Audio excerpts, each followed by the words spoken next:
안녕하세요. 건강프라임 이지혜입니다. 오랫동안 비염을 앓아왔던 분들 계실 겁니다. 약을 먹으면 완화되는 듯 하지만 그 효과는 잠시뿐인 경우가 많은데요. 만약 이 비염이 몇 년 동안이나 지속된다면 후비루를 의심해 봐야 합니다. 오늘 건강프라임에서는 비염 증상 중 하나인 후비루에 대해 알아보겠습니다. 후비루란 코를 비롯한 부비동에서 생산되는 점액이 인두에 고이거나 넘어가는 느낌이 드는 것으로 특별한 원인 없이 만성적으로 발생하는 질환을 말합니다. 구체적으로 살펴보면 그 증상에는 여러 가지가 있습니다. 후비루 증상 첫 번째, 끈적끈적한 콧물이 나옵니다.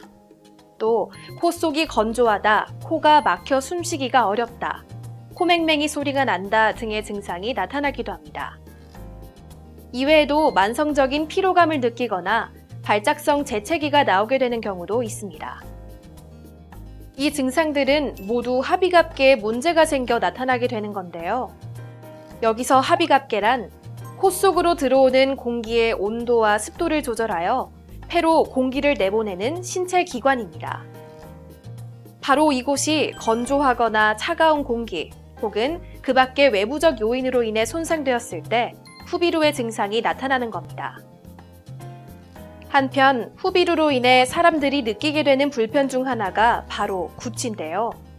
이는 하비갑계 손상이 코와 목, 입, 그리고 후비루와도 직접적인 연관이 있다는 의미이기도 합니다. 그렇다면 후비루 증상과 구취가 어떤 관련성이 있는지 알아볼까요? 입은 하루에 1리터의 침을 내고 비강점막은 하루에 1.8리터의 콧물을 내서 습도를 조절하는데 비강점막이 목, 기관지, 폐까지 습도를 다 조절하게 되는데요. 비강점막에 습도에 문제가 생기면 입, 목, 폐까지 말라버려서 입에서 냄새가 나죠. 바로 냄새가 난다는 것은 건조해졌기 때문에 냄새가 나는 거거든요. 그러면 코만 습도를 제대로 조절해 주면 코로 인해서 냄새 나는 것은 해결할 수 있습니다. 우리의 신체는 유기적으로 연결이 되어 있기 때문에 이처럼 한 부분에 문제가 생기면 다른 부분에도 영향을 미치게 됩니다. 때문에 후비루를 가벼운 증상으로 생각해서는 안 되는 건데요. 후비루 증상을 치료하기 위한 방법, 가장 대표적으로는 약물요법을 시행합니다. 그 외에도 병원에서 하는 치료에는 유형에 따라 여러 가지로 나누어 볼 수 있습니다. 첫째, 세균 감염의 경우입니다. 이때는 항생제로 치료가 가능합니다. 다음, 만성적인 축농증일 경우인데요. 이때는 축농증 내시경 수술과 같은 수술적 치료가 필요할 수도 있습니다. 마지막은 코 구조에 이상이 있는 경우입니다. 비중격이 비뚤어졌거나 코살이 커진 경우가 이에 해당하는데 이렇게 코 구조에 변화가 생기면 마찬가지로 수술을 진행합니다. 하지만 어떤 질병이든 증상이 악화되어 수술로 이어지지 않는 것이 가장 좋겠죠. 후비루를 예방할 수 있는 방법을 알아보겠습니다. 하비갑계에 온도 습도 조절에 문제가 생기면 후비루가 생기는데 이것을 예방하려면 당연히 습도는 가습기를 사용해야 되고 방 안의 온도는 30에서 32도로 맞춰주시는 게 가장 좋습니다. 외출하실 때는 마스크를 써서 온도 습도를 계속 유지시켜 주는 게 중요하고요.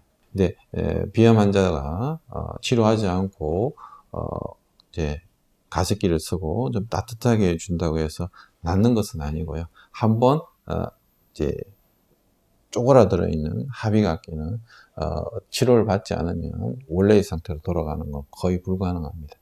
반드시 하비갑계의 재생술로 원래의 상태로 되돌려주는 것이 가장 중요합니다. 다음으로 후비루 치료에 관한 궁금증을 함께 알아보겠습니다. 첫째, 후비루를 치료하지 않고 방치하면 어떻게 되나요? 후비루를 치료하지 않는다는 것은 비염을 치료하지 않는다는 겁니다. 그리고 이는 하비갑계의 온도 습도 조절 장애를 방치하는 것과 마찬가지인데요. 이렇게 된다면 기관지 천식에 걸릴 수도 있습니다. 폐에 따뜻하고 촉촉한 공기를 공급해주지 못하게 되기 때문입니다.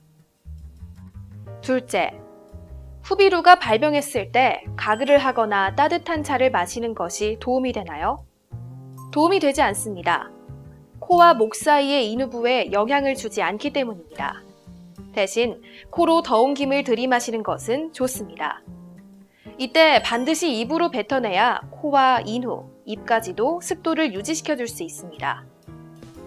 셋째, 자기도 모르는 사이에 구강으로 호흡하는 경우도 후비루와 연관이 있나요? 이 부분은 전문가의 의견을 들어보겠습니다. 우리가 눈 뜨고 잠을 잘 수 없듯이 모든 기능이 조금 이렇게 긴장을 완화시켜 줘야 되는데, 그때 이제 코도 온도 습도 조절 기능이 3분의 1 정도로 이렇게 떨어진다고 합니다. 그러면 온도 습도 조절을 잘 못하는 비염 환자의 경우는 좀 문제가 생기겠죠. 그래서 자연스럽게 입을 벌리게 되거나, 또 비염이 있으신 분들은 더 건조해지고 더 차가워져서 저녁부터 아침까지가 좀 심해지는 경험을 많이 하시게 되거든요. 코가 막힌다, 코를 자주 푼다, 콧물이 뒤로 넘어간다. 이런 신체적인 현상들은 공통적으로 코안이 차갑고 건조해져서 나타나게 됩니다. 따라서 우리의 코안을 최대한 촉촉하고 따뜻하게 만들어주는 것이 중요하겠습니다. 지금까지 후비루에 대해 알아보는 시간 건강 프라임이었습니다.